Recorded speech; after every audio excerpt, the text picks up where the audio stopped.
endabikayo nange Brenda Mukisa Mugagga ndi mukugu wa Nsusu wamu n'ebyendya era nga nsangibwa ku Mabirizi Complex ku Kampala Road okumpi ne City Square. Bingi nnyo betukola ku Brenda's Beauty World omuli okulongoosa ensusu z'abaami n'abakyala era abantu bangi nnyo baweereddwa omukisa mu program eno oba mu services eziri ku Brenda's Beauty World. Naye olunaku lwa leero njagala okusooka okutunuzaako mu birala ate betukola ng'ogyeko ensusu. Tulina process eno gy'olaba ey'okuggyamu obukyafu munda mu mubiri. Nze nga Brenda Mukisa Mugagga omukugu w'ensusu awamu n'ebyendya nakizuula nti ebintu bingi nnyo bye tulya naye nga bikontana n'emibiri gyaffe omuli emmere omuli amadagala ag'enjawulo n'ebyokunywa eby'enjawulo ate era n'ogattako ne environment ez'enjawulo mwe tukulidde. Abantu bangi nnyo tetussizaayo mwoyo ku kiki kye tuteekeddwa kulya, twakikwata bubi. Tuteekeddwa okulya ekyemisana ku makya akawungeezi n'ekiro. Kati emmere eno bw'eyitirira munda mu mubiri ekola obutwa. Obutwa buno bwe bujja nga bunafuya sisitimu zaffe era kyova olaba nti bw'oba okoze okunoonyereza okw'enjawulo endwadde nnyingi nnyo mu bantu okuva mu baana abato mu bantu abakulu ate ne mu bazadde baffe abatuzaala. Naye ne nkugamba nti ku Brenda's Beauty World tukugamba tulina enkola gye tuyita body detoxification gy'olaba egenda mu maaso essaawa zino okuggyamu ebyo ebitateekeddwa kubeera munda mu mubiri gwo nga bw'olaba abantu bano abatudde mu masekkati gaffe olunaku lwa leero. Biki bye tulya ebituleetera endwadde mu mubiri? Bangi nnyo tuli ku ddagala ery'enjawulo, endwadde nnyingi. Of course eddagala ddungi nti oteekeddwa okulikozesa naye ate ebiseera ebisinga tetugoberera mateeka gafuga ddagala.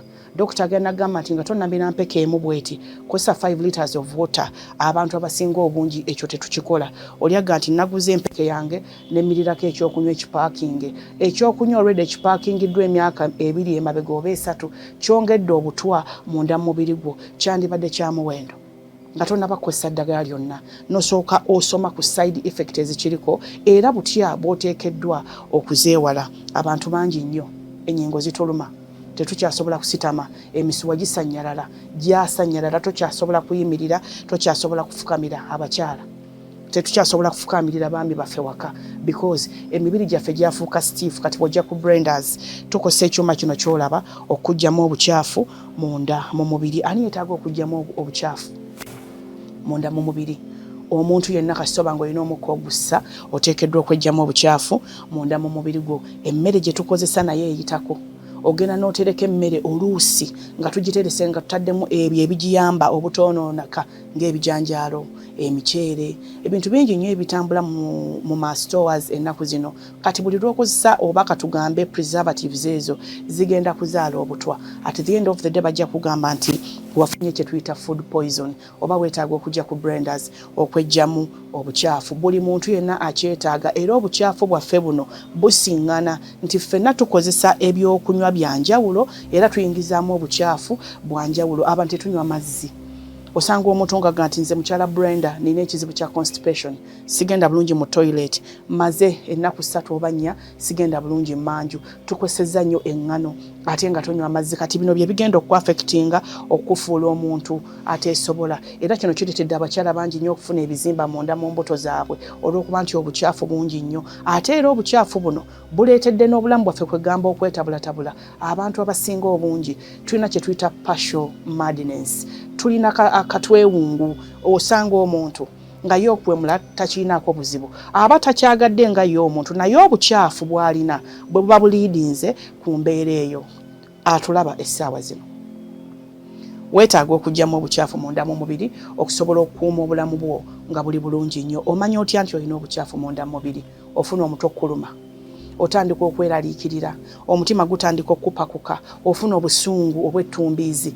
Bw'obeera mukyala oyinza okuvuma omwami ku makya mu ttuntu n'olweggulo ate ne bw'obeera mwami okuba abaana era ssaawa za ddadi bwe zituuka nga tutegedde nti alina obukyafu munda mu mubiri atandika okuyomba. Ate eri abafumbo ffenna feelings ez'abannaffe zituvaako. Omukyala afuna kye tuyita low libido ate omwami afuna weakness in his body parts ng'omwami. Era bw'olabanga ebitundu byo binafuwanafuwa, emmotoka yo teyita bulungi mu jaamu nga gwe omwami ng'omanya nti obukyafu buyitiridde. So gwe weetaaga okujja ku Brenda's okuggyamu obukyafu munda mu mubiri. Tulina endwadde ez'enjawulo, tusiiba ku ddagala buli lunaku. kati oteekeddwa okuba nti kikkakatako okujja okunoonya Brenda Mukisa Mugagga okusobola okugyamu obukyafu munda mu mubiri. Obadde n'obulwadde over 20 years okozesa eddagala, olina okuyamba ku kibumba kyo, ensigo n'omutima. Ate nenyongera okutegeeza nti bw'ojja ku Brendas tetukoma kukugyamu bukyafu, naye oyigirizibwa biki by'oteekeddwa okulya, biki bye tulina okulya ebigatta value ku mibiri gyaffe, emmere yaffe gye twakulirako edda, ebikola by'ebijanjaalo, ekijanjaalo kyaffe ekya boyiro. Ennaku zino ebintu bingi nnyo byetabudde, tetukyalya mmere yaffe ya nnono. Abantu abasinga tebamanyi na lumonde bwali ennaku zino, tetukyalya ku muwogo, tetukyalya ku mayuuni. So eno yemmere egenda okuyamba obutakkiriza na constipation munda mu mubiri gwo. Kati gwatulaba exercise eno egenda maaso ogyetaaga bulungi nnyo. Abantu bano bazze okusobola okuba ekyokulabirako eri ggwe nti omubiri gwo gutereka obukyafu era guba gwetaaga okunaabibwa. Gamba nti omubiri gulinga mmotoka, gwetaaga service. Emmotoka bw'ogivuga n'ogijja wano n'ogitwala olwakitula, bw'okomawo oteeka ogikola service. Bw'otagikola service, engine ejja kwabika. Kati engine gye njogerako gwe mutima gwo, tulina kye tuyita premature death. Tufa tetunnatuuka. Abamu tufa naye nga tukyali ku nsi wabula tufudde. Omwami bw'obanga amaka ago tokyasobola gaddukanya ng'omwami oba mufu atambula, kye kimu n'omukyala. Abamu bwe tusanyalala amagulu gano tokyasobola kufukamira ng'ogenda okusaba, tokyasobola kwegamba kwenjoyinga bulamu bwo oba ofunye kye tuyita premature death, oba tokyasobola kweyamba. Therefore buli muntu atulaba okuva ku musirikale, abasawo, ba politician, mwetaaga service eno okuba nti esobola okubayamba ku Brendas Beauty World. Abantu bangi nnyo tutambulidde ku ddagala ery'enjawulo era ne lituleetera ebizibu eby'enjawulo. Masekkati gaffe omwami ono oyinza okumulaba ayitibwa Mukulu Richard. Mukulu Richard guno si gwe mundi gwe ogusoose okujja ku Brendas, naye njagala tutegeezeeko ensonga eyakuleeta ku Brendas Daddy. Kati nze ensonga eyandeeta ku Brendas nali nina sayiti gye nali nkolako emuyenge eyo. Nenva ku ddaala nengwa nemenyeko okugulu. Kati mu kumenyeka okugulu nenfuna damage, nengenda mu ddwaliro naye nebankuba empiso ku musuwa bayita naavu. Kati okujjanjabibwa okwo kwantwalira ekiseera kinene nnyo nga nkozesa eddagala empeke ez'amaanyi naddala painkillers ezo, era zagenda okundeetera ziba omutima.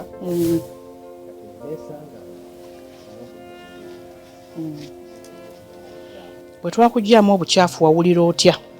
Nawulira ebiseera ebyo nalina entunnunsi nnyingi nnyo nga sisobola nti kwewetamu, naye nafunawo enjawulo oluvannyuma lw'okubeera nga nze. Wantegeezako nti omukyala yali yadduka ewaka nga wasanyalala ng'omwami, akulaba ayagala akimanye ng'omutunuulidde mu kamera. Ekyandeetera omukyala, yesu omukyala yadduka, naye ekyava ku mbeera gye nayitamu nga oluvannyuma lwa kulwala sisitimu ya naavu.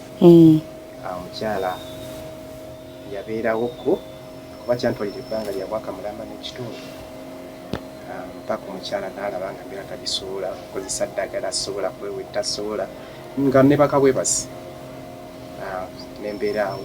Naye bwe najja ku Brendas tandika okufunawo enjawulo, tandika okutuula, tandika okutambula nga movinga nga sikyakozesa painkillers.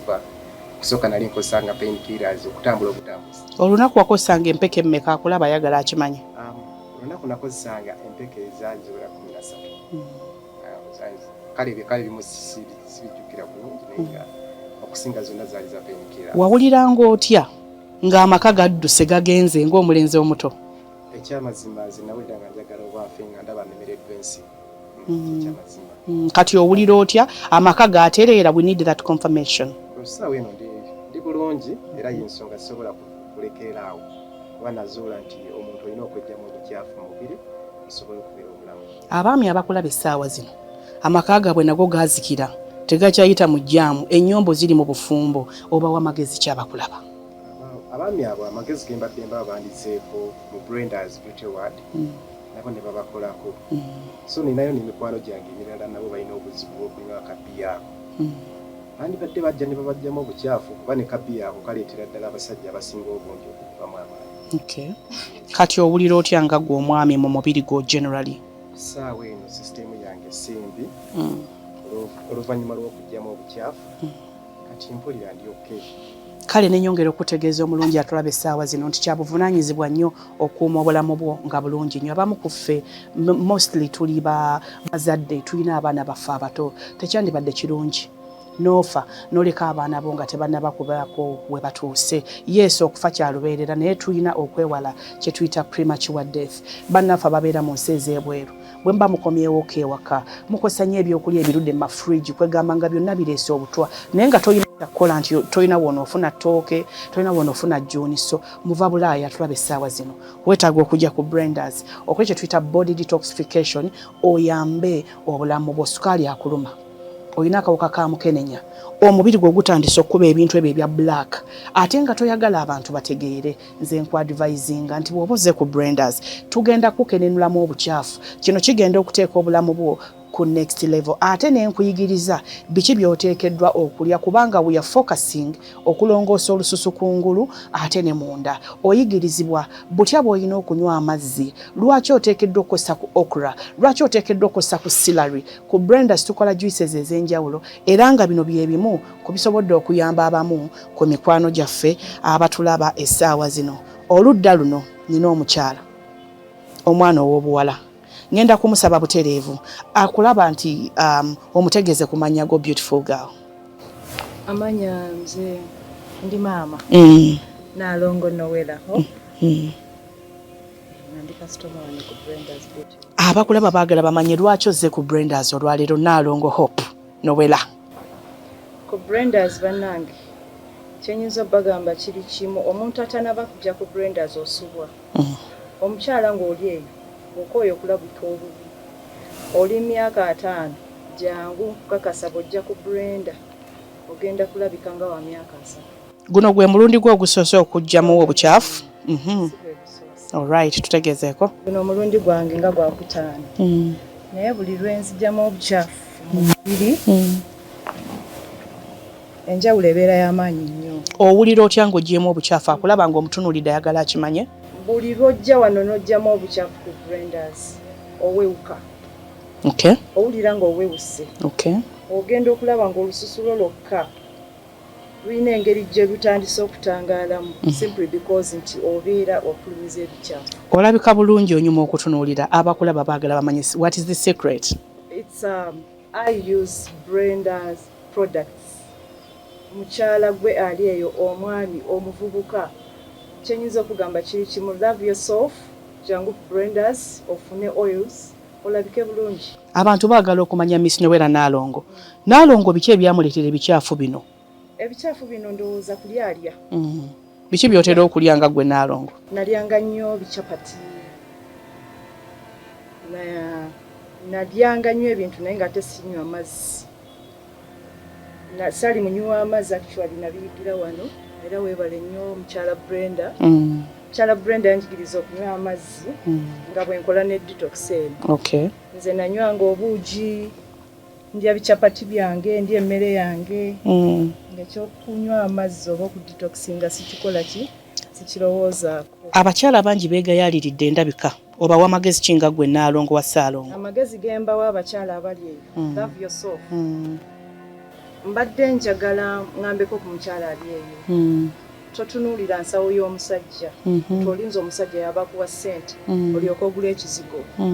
Omukyala katono k'oyina jangu ku Brendas ajja kuwa oils olabike bulungi. Kyova olaba Brenda kugamba nti ekitooke kifansalira, obulungi kwefaako ate obubi kweragajjalira.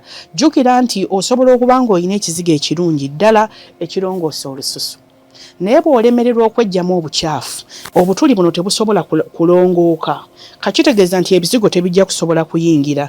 Ndi mukyala muddugavu naye when you look at my skin, eyina kasupu, eyina amazzi ag'obutonde. Mu butuufu oba onyuma okutunuulira. Kakati abakyala twegayaaliridde, twefudde ebitategeerekeka waka, ne kireetera abaami baffe bano okubaliga n'okutujooga. Well, omwami asobola okujooga. N'ate bw'akujooga ng'olabika bulungi, tekiba kibi nnyo. Naye omwami bw'akubako ekibaati n'akuteekako mujjawo nga musuffu nnyo, ate munange kigenda kuleetera stress. Maama w'eggwanga ndaba essaawa zino weetaaga okujja ku Brendas oggyemu obukyafu. Bataata baffe abasirikale mbakubiriza mikwano gyaffe nti muteekeddwa okujja ku Brendas okwejjamu obukyafu mwalwana mu nsiko ne mubonaabona abamu ne mufunirayo endwadde mubadde ku ddagala for so many years kakati bw'ojja ku Brendas omusirikale w'eggwanga ogibwamu obukyafu ate Brenda Mukisa Mugagga n'akuyigiriza biki by'oteekeddwa okulya ebigenda okuyamba obulamu bwo okutereera obadde okimanyi nti okunywa greens nga totokosezza ntokose naye ng'ozinywedde bunywi ng'oziblendinze zongera okulongoosa omubiri gw'omunda ekyo twakiragirira omwami ono Richard era okulaba nti emisuwa gye gyali gyasanyalala nga ne mukyala we waka yanoba atugambye nti amaka gaatereera and of course gaatereera mu bigambo byagambye nti yali ayagala n'okwetta mu butuufu omwami ng'emmotoka yo tekola oba toyina mugaso mu nsi so kati nkukubiriza omusirikale atulaba members of parliament abasawo ab'enjawulo endwadde nnyingi everybody it is your responsibility to visit Brenda's Beauty World for a body detoxification abamu tukola mu factories ezijjudde eddagala ery'enjawulo kati lijja ne likuzibikira gwe ng'omuntu n'otandika okweyisa ekifuula nnenge weetaaga okujja ku Brenda's okujjamu obukyafu abalimi tufuuyira ebintu ebyenjawulo amadagala ag'enjawulo ne tufuna kye tuyita suffocation munda kakati eddagala eryo likwaffectinga weetaaga okujja eri Brenda Mukisa Mugagga okenenulemu obukyafu obwo ate osobole okubeera omuntu omulamu ebintu bingi nnyo ennaku zino emmotoka enkadde zireeta omukka guno gwonna ne gukwaffectinga it is your responsibility to look for Brenda's Beauty World your skin clinic osobole okuba nti oyambibwa kakati njagala okutwala akaseera kano okutegeeza gwe alina obulwadde bwa mukenenya nti bw'oba olina obulwadde bwa mukenenya bwonna nga skin ye eyonoonese nina treatment gye ŋŋenda okukulaga egenda kusobola okuggyako ekyo kyonna ekya black ekyajja ku lususu lwo kakati atulaba essaawa zino omulungi eno ecupa njagadde ogikulagako this is a pure natural oil which is extracted from our natural plants ecupa eno teriimu kemiko yonna era nze nkoledde kinene nnyo okulaba nti esobola okumaintaininga olususu lwange nga lulina amazzi ne ka oyiro ak'obutonde omusaayi gwalwala we are not condemning you naye ate nga weetaaga okyuse ku ndabika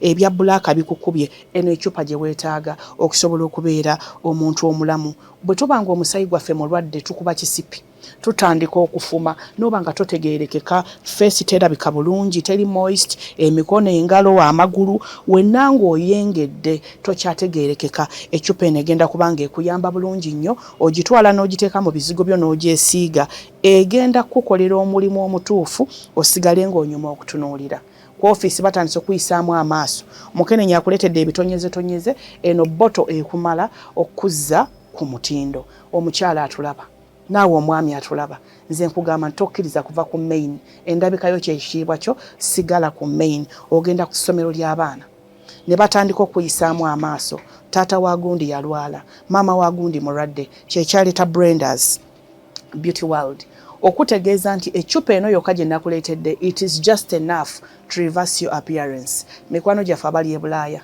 nga mukomyewo ke Uganda mukola nnyo ne mukaddiwa ensusu noba nga tokyategeerekeka endabikayo kyekitiibwa kyo tulekerawo okwekubirayo enjawulo you need to contact Brenda's we can ship for you this special bottle egenda kubanga ekkolera omulimu omutuufu it is a natural extract but it is really wonderful era ngenda kuzzayo butereevu ewa Nnaalongo y'omu ku bafunye omukisa okozesa ku bottle eno akulaba ayagala amanye ecupa eno magero kigekkoledde nga gwe Nnaalongo wa Ssaalongo bakyala bannange ecupa eno gye mulaba erimu buli kimu omukyala ng'oli eyo njagala ontunuulire lwakuba tetutera kwogera myaka gyaffe ku kamera naye nenkugamba emyaka gye ndimu n'endabika gye ndabika tojja kikkiriza ecupa eno ekomyawo olususu olukalu oluyubuse olususu nga temukyalimu kasupu konna ezza buto eno ecupa eno gy'olaba omukyala yenna gy'oli neesibye nnyo ku bakyala kuba nti abakyala fe abasinga okutegeera bino okusinga abasajja naye n'omwami naawe ecupa eno gyetaaga naye mukyala munnange gy'oli yonna come for this bottle ecupa eno jangu ku Brenda's togenda kusigala kyekimu kukakasa nti bw'oba oli wa myaka 5 ogenda kulabika ng'owa myaka 3 kubanga erivasinga olususulo kwale munanga atulaba okwoyo obukadde mujja wa kusekerera bagamba oli mukadde nnyo weeyerusa weesiize ebizigo n'ofuna namakula n'alongo omutunuulidde anyuma okutunuulira nkutegeeza mukwano gwange atulaba essaawa zino nti weetaaga okujja okufuna eno special treatment eri ku Brenda's Beauty World ogoba obukadde abakyala twebereremu eri omukyala yangamba nti mujja wa muyita kagonya akato bakuyita kagonya akato olwokuba nti ebizigo byakwokya tokyategeerekeka kyekyaleeta omukugu Brenda Mukisa Mugagga mukyala musumba ecupa eno ogyetaaga bamaama b'ekkanisa twegayaliridde nnyo abamu twesiize ebizigo bituyiseemu amagulu tegakyategeerekeka bw'oyimirira mu bantu bw'oti ofunamu obusungu naawe obulya tokyayala mu bantu egenda kuyamba okubalansinga wakola ensobi ne weeyerusa engalo zikalambadde tokyali mukyala musumba maama w'ekkanisa. This is very good okurivasinga olususulo ennaku zino obufumbo buyuuga nenaffe bamaama twegayaliriddemu oli maama wa kkanisa olubuto olunene lukoma eri amagulu wageerusa engalo zoonoonese ne kireetera omusumba okufunayo endiga ento ate ne bw'aba ali mu counseling ng'alaba endiga mukyala musumba munange emirembe ne gikuggwako kubanga gw'olabika bubi kaakati gwe yeetaaga okunyweza obufumbo ekitiibwa ky'omukyala bufumbo oteekeddwa okuba ng'olina omuntu akwagala ecupa eno weeri okusobola okuyamba omukyala yenna n'omwami abaami oyagala kuwasaako mu famire tegeerekeka nti njagala kuwasa muwala wa musumba gundi oba muwala w'omugagga gundi naye ofaanana otya oyagala bagambe nti omuko omwavu yayasa enkumulumbe ecupa eno eyamba abaami n'abakyala bataata b'ekkanisa abasumba bamaama mbateekemu ssente bajje ku Brenda's bajjemu obukyafu buno bw'olaba bukenenuka ate bafune ne ku bizigo ebirungi ebiri nakyo baganda bange mu worship team mwetaaga okufuna ecupa eno jjukira oli mwana muwala tonaba kufumbirwa okuliridde mu myaka ani agenda okutwala omukyala omukadde. My advice to you all the viewers across the globe nti twetaaga okulabika obulungi tubeere nga tunyuma okutunuulira okolobosa olususu totegeere kosi teruliimu mazzi ecupa eno ntambudde nayo bw'onooba oggyemu obukyafu ate n'ogyesiiga egenda kuyamba okuba nti onyuma okutunuulira wakula mu mbeera mbi wakuza kumpaka atwakula kumpaka akantu ako mukawulira bulungi nnyo naye nga naawe oyagala okufunako ku mwami anaakuwummuza ebirowoozo weetaaga okwerongoosa gw'ayagala omwana omulenzi omulungi ali meaningful ng'omulenzi alabika bulungi ava mu maka agategeerekeka waleti ezitowa teri agenda kuwasa mukyala musiiwuufu ate nga ne famire yakusonderera abamu tukuze lwa kisa kya Katonda. My advice to you my dears especially abaana b'obuwala mwetaaga okujja ku Brenda's tujjemu obukyafu tulongoose emibiri gyaffe at the end of the day tujja kufuna ekyo kye twetaaga okuliridde oli ku lujja wabula weekubagiza ne bw'onookera n'ogenda ku prayer mountain n'osaba n'okomawo nodda ku mountain n'osaba n'okomawo naye ng'endabikayo togifuddeeko munnange ne Katonda ayamba yeeyamba alubaala embeera nga n'embira okwotadde. Kale omulungi atulaba mukwano tukulindiridde ku Brenda's Beauty World okujja okweggyamu obukyafu ebivudde mu bantu bano obiraba bulungi kubanga amazzi gateekebwamu nga gatukula naye emmere gye tukozesanga bwe twogedde eddagala ery'enjawulo emmere ezimu ziri expired byebyo ebisobodde okukenenuka n'ate era nga ekimu tekimala. It is advisable once in a while to service your body ngera bw'okola emmotoka yo service. Twebaza Katonda atuwadde omukisa okulaba nti tusobodde okwoleka ezimu ku services ezikolebwa ku Brenda's Beauty World. Naalongo ne Saalongo ze services ze basobodde okufuna eza body detoxification. Webake. Okay, it's time now for operating on the Jaja. Ekigenda maaso gye tuyita facial treatment wano ku Brenda's Beauty World era amakulu agakirimu nti abantu bangi nnyo ensusu zaffe zituleetedde okukaddiwa. Naalongo atugambye nti ye once in a while she comes to Brenda's okweggyamu obukyafu at the same time ntuma nga tumukolako ne ku lususu. Ani yeetaaga okukola facial treatment ku Brenda's Beauty World? Omukyala ebizigo gwe byokyezza. Gwe weetaaga okujja ku Brenda's okulongoosa olususulo. Omukyala anoonya obufumbo, omugole bizigo bikwokyeza oyina embalabe, ennyama eyiiseyiise olina kinakula gwe weetaaga okujja ku blenders okujjamu obucaafu at the same time n'okukolako ku lususu ekitooke kifansalira obulungi kwefaako ate obubi kweragajjalira. Buli lwe weerongoosaako onyuma okutunuulira opportunities ziba nnyingi nnyo omuntu eyeerabirira zaafuna. Ate ng'ekisinga obukulu kye tutunuulira ku blenders tutunuulira olususu lwo okulutereeza ate ne lusigala ku native colour. Ffe tetwerusa bantu ku Blenders Beauty World. Nalongo bwakutegeeza emyaka gye n'endabika ye byombiriri biyinza okukontana. Mukyala Musumba maama w'ekkanisa ka treatment kano keetaaga abakulu ab'enjawulo mu ofiisi ez'enjawulo ng'ebizigo byaba babula temukyategeerekeka batandise obbatuuma amanya g'ebizigo y'ensonga ereeta Blenders Beauty World. Tukola special deliveries mu ofiisi ezo. Oyinza okuba ng'oli wa buvunaanyizibwa nnyo otya abantu toyagala bakutegeere essimu z'olaba ziyitaŋŋana ezo oba oyogedde ne Brenda tusobola okukolera delivery. Treatment zino ziyamba okutereeza olususulo okutuula obulungi.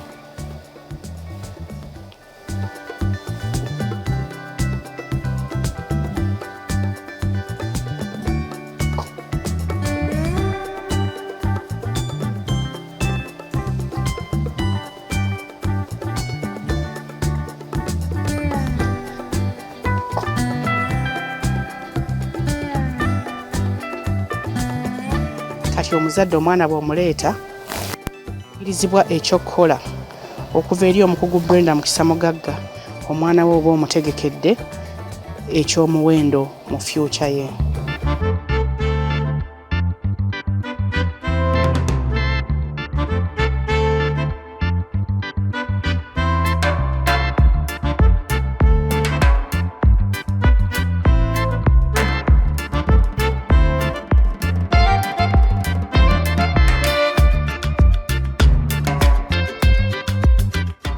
Ebizigo byakwokya olina embalabe bakusekerera nazaala wakuyisaamu amaaso bamulamu bwo nabo bakusekerera olw'endabika y'ensonga lwaki weetaaga okujja ku Blenders okwetereeza.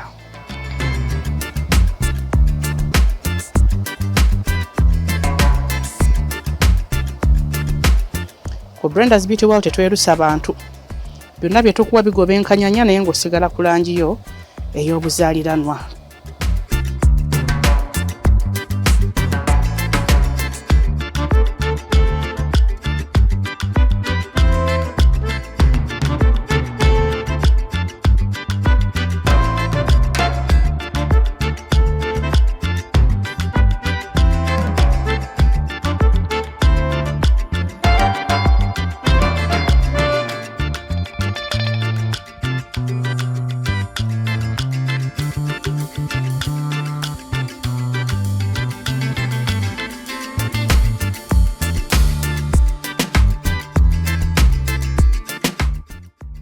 Abantu bangi nnyo ensusu zaffe ziba zaaguba zirimu mbalabe naye nga ekko oluvannyuma lw'okutuuyana omusana omukka gw'ewaka kati sikini neeba nga tefaanagana bulungi. So bw'ojja ku Blenders tukola treatment eno ejjamu okuguba. Tekiri nti alina embalabe yekka yeetaaga treatment eno but everybody obeera ogyetaaga.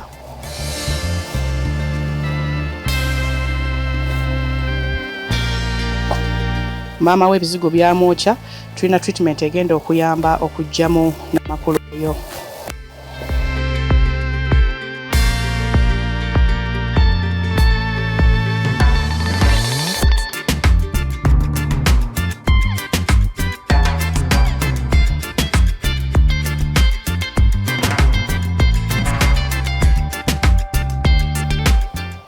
Sikini bw'ebanga egubye bulungi nnyo tulina ka mask ke tugenda okuteekako a very wonderful natural treatment. Osobola okuba nti tova ku main abakyala temukkiriza kuva ku main tukuume endabika. Naddala gwe omwana ow'obuwala ayagala okufumbirwa okufuna omwami ategeerekeka. Oyinza osanga omuwala nga ali awo bambi moderate naye ng'ate omulenzi musuffu nnyo anyuma okutunuulira gwe weetaaga okujja ku Brenda's weerongoose.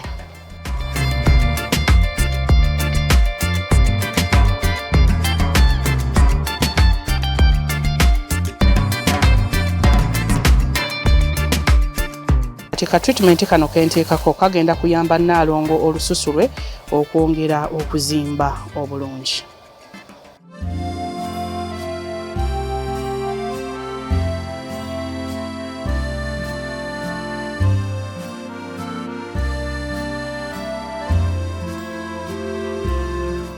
Nazaala wakuyisaamu amaaso, bamulamu bakuyisaamu amaaso, ekiddukiro kiri ku Brenda's Beauty World. Abaana mubaleete basome emirimu gino egigenda okubayamba okufuuka ab'ensonga. Ka treatment kano ngenda kalekako okumala eddakiika eziwera nga bwe kayingira obulungi munda mu lususu, ke kamu kukanyambako okuggyako okuguba ku sikiini yo at the same time n'okuggyako binnamakula, enkanyanya, kubanga kalina ebirungo ebiva mu ssemayanja wansi. So tugenda kalekako nga bwe tukola ku Nnaalongo ate ebitundu ebirala ngenda kukulaga nti bwe mba nina olususu nga lukalu nyambibwa ntya ku Brenda's Beauty World.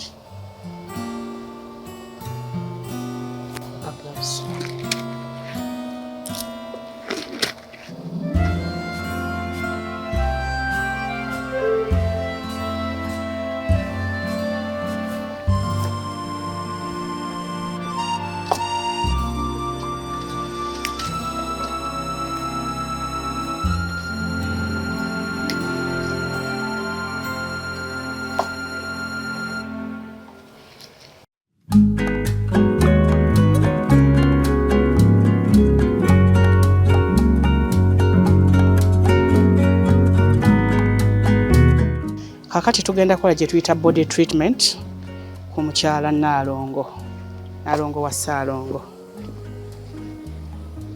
Ku Brenda's Beauty World tuba advisinga okukuuma omutindo gw'obuyonjo. Abantu bangi nnyo bambuuza Brenda entumbo ogikola otya?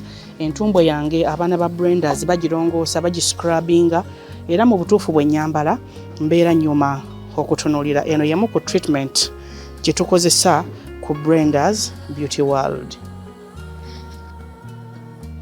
Amagulu go gaasirira gakaze, gwe weetaaga okujja ku Brenda's.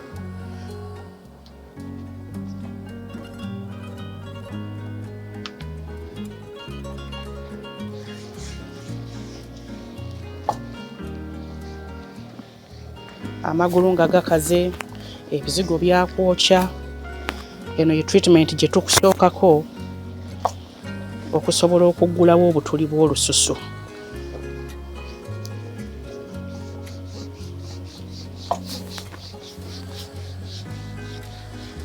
Omwami akusekerera ebigere tebifaanagana, gojja ku Brenda's okuganyulwamu.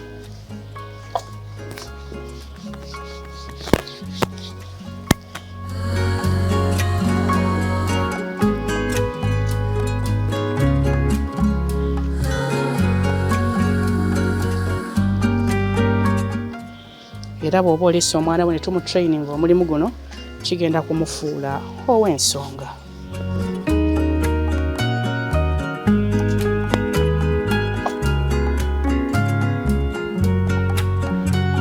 Nina enkovu, akawuka kandeetedde enkovu ku magulu. Eno treatment eri ku Brenda's tejja kuleka kyekimu.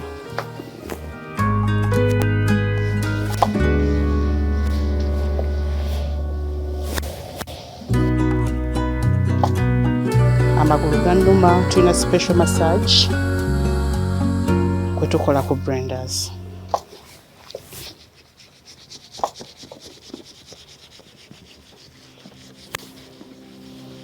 Omwami akomawo, olususu lukaze, weetaaga okujja ku Brenda's tululongoose. Eno treatment eyamba entumbo yo okunyirira n'omubiri gwonna at large.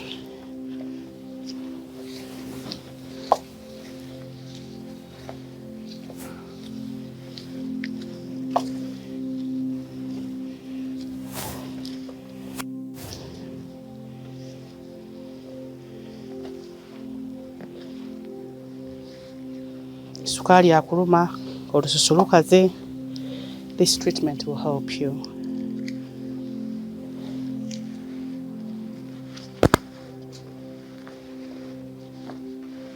Nkuzaayo butereevu ku lususu lwa Nnaalongo.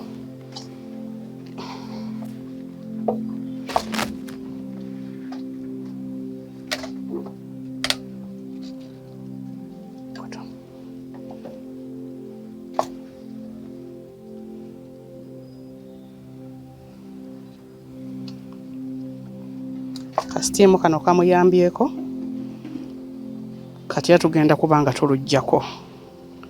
Era bwe tunaba tumaliriza tujja kulaba Nnaalongo bw'anaaba afaananye. Tuli mu ffumbiro, tulongoosa Nnaalongo wa Ssaalongo omu bw'ati. Bwe lwoyogera ku Ssaalongo, Nnaalongo akamwenyumwenyu kamutta.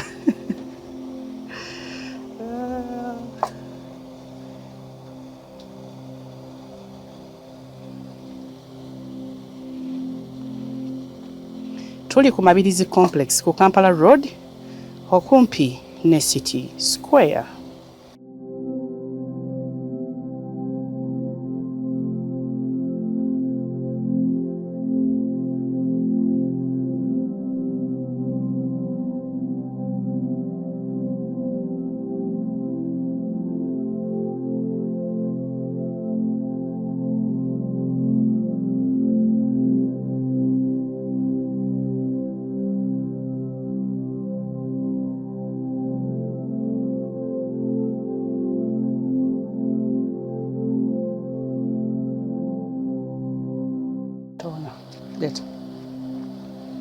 Abamu kufa abalina sports, eno gye tuyita sport feeder, eri ku Brenda's Beauty World, tugiyita deep cleanser, era ngenda giteekako ku skin ya Nnaalongo.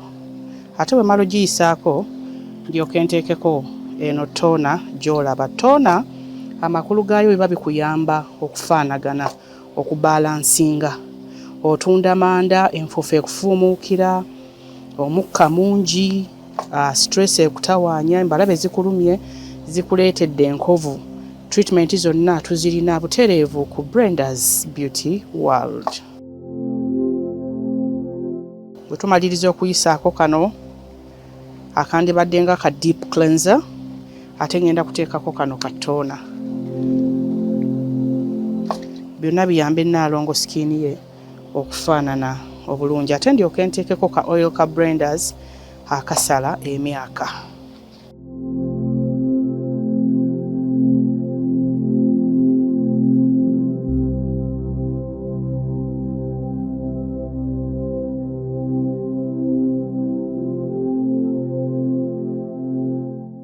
Yinza okulaba omukyala ng'alina skin ennungi n'ogamba maama abo Katonda yabawa naye abantu beeteekamu ssente.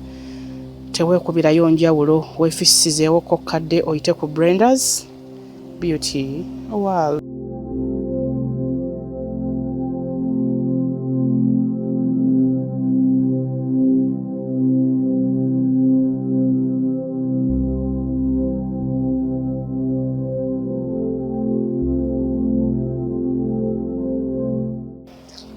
Ka oil kano ndudde nga nkabasomesaako, kayamba okufaaminga olususu lw'omukyala, era ka oil kano nga bw'okalaba kali purely organic, kakolebwa mu bikoola eby'enjawulo ebiyamba olususu. Okasoosaako ne katuwa base entuufu ku lususu lwa Nnaalongo.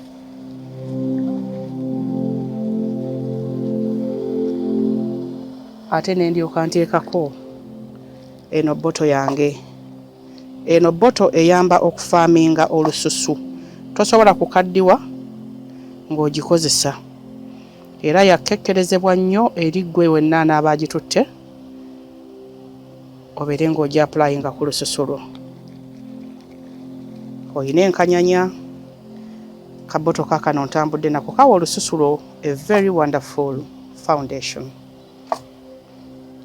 Olususu lulinga mukyala nti osooka n'oteekamu ak'omunda, n'ozzaako akaleega, n'ozzaako kapeti, n'ozzaako olugoye, n'ozzaako ensawo, earrings and your different makeups. So kati lwe lususu tolusiiga busiizi cleanser natoona n'otambula naye olina okulusabika ne luba nga lwesabise bulungi. Eno treatment ekuyamba n'olususu lwo okuba nti teruyitamu musana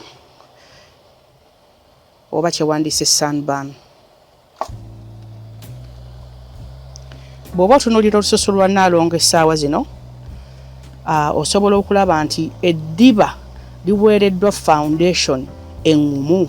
Kati era bw'oba omaze ogisiigako olumasaajinga bulungi treatment eno n'etuula bulungi nnyo ku ddiba. Bwe tuba twesiiga ebizigo era nga bulaba engalo zange bwe zitambula kiba kirungi nnyo ebizigo bino ne biba nga engalo zifuluma bufulumi. Buli lw'osiiga ng'oyingiza engalo oba oleeta enkanyanya mu lususu.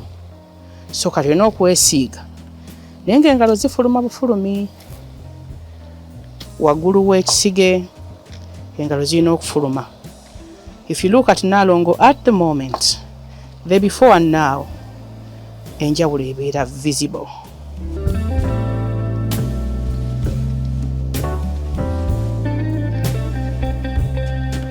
Kati jjukira nti ntaddeko cleanser, ne nteekako katoona, ne nteekako ka oil ka foundation ng'aka Blenders, kuba nzize mbagamba nti bw'osiiga ka oil ka Blenders oba ng'eyisize makeup.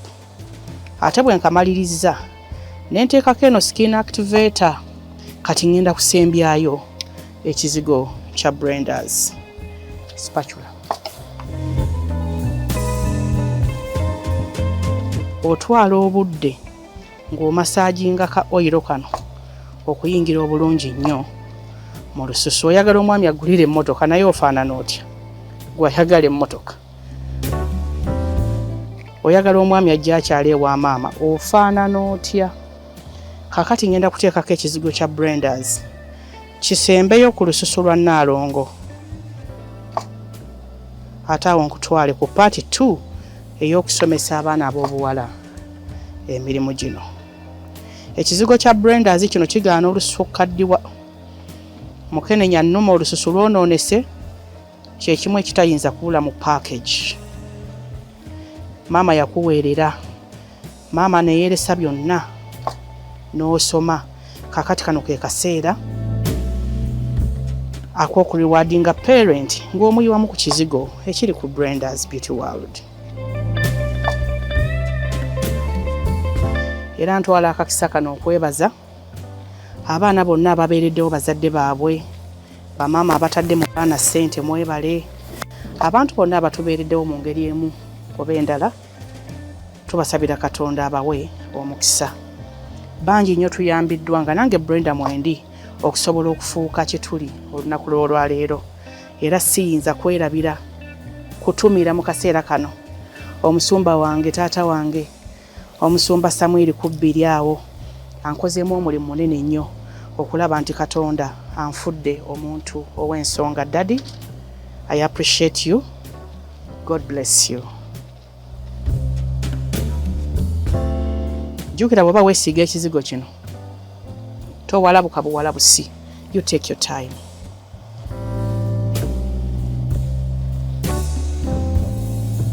Nnaalongo owulira otya akaseera kano?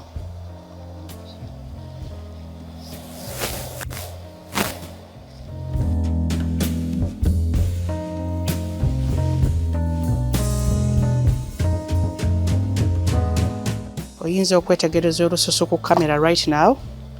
Nnaalongo bw'afaananye anyuma okutunuulira. She's all smiling, relaxing. Ate ng'olaba nti treatment temwokyezza, temubabudde ku Blenders tetubabula nsusu. For us we advise you to keep natural. Kati bwe mba mmaliriza okukola byonna bye nkola ku face, sigenda kuzzaayo ngalo zange wabula ngenda muwamu kye tuyita head massage. Omukyala atulaba, jangu oyige ka head massage kano. Osobola okukakolako ku taata w'abaana ewaka ng'akomyewo, munnange ez'okukameeza aba alina kuzongeza automatically. Ka head massage kayamba abalina migraine headache, siwummula, neeraliikirira, kakuyamba omukyala. Buno bwe bumu ku bumasu bwe tulina okutega bataata b'abaana ewaka. Nnaalongo nakamuyigiriza nti Ssaalongo bw'akomawo oteekwa okumukwatamu mu mutwe ez'okukameeza ak'emitwalo 3-4 nga takankanye na mu mutima.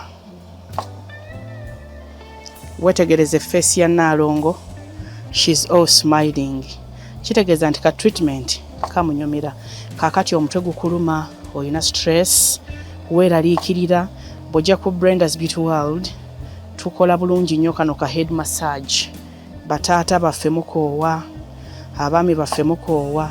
So these are some of the services that everybody needs at Brenda's Beauty World.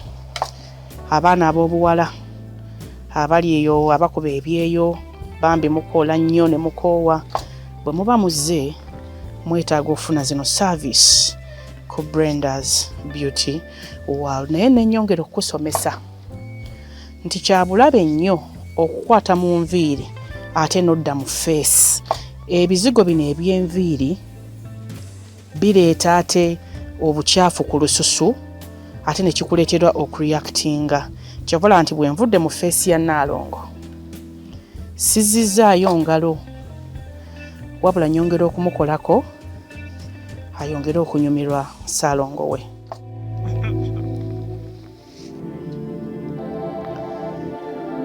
Omusuwa guno tuguwa nnyo akadde kubanga gwa nkizo. Okugumasaaginga guleeta relaxation, guleeta feelings okuba nti ya buli Salongo lwayingirawo Nalongo aba musanyufu. Amatu gaffe ky'ekitundu kye tutera nnyo okugayaalirira naye nago gaba geetaaga muko ka service.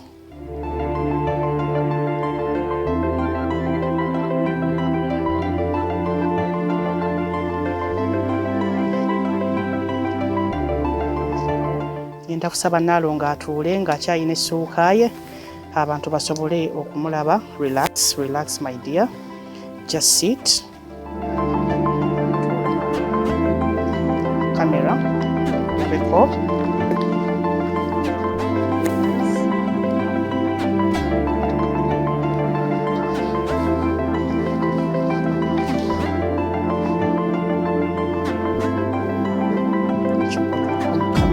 See you how you are.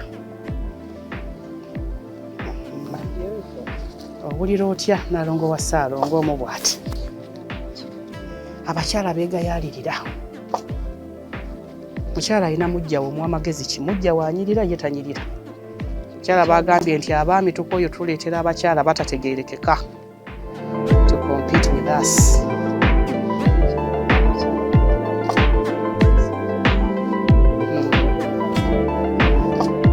Naawe atulaba oyinza okulaba olususu lwa Nalongo kati bwe lufaanana. She's black beauty, nice and lovely. Tulibazizza nnyo okuwaayo obudde.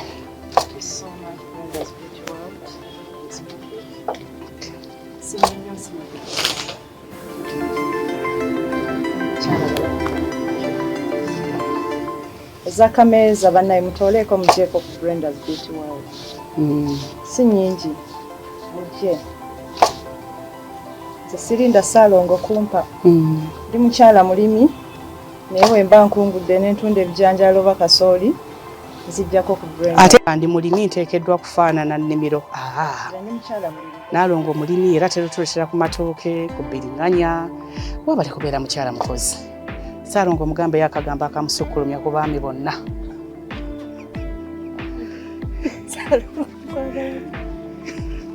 Abali mu kamera no baagala bakulabe nga Salongo mugamba akagamba ak'omukwano musukkulumyeko baby boy. Salongo wa Nalongo tukwagala nnyo mukwano.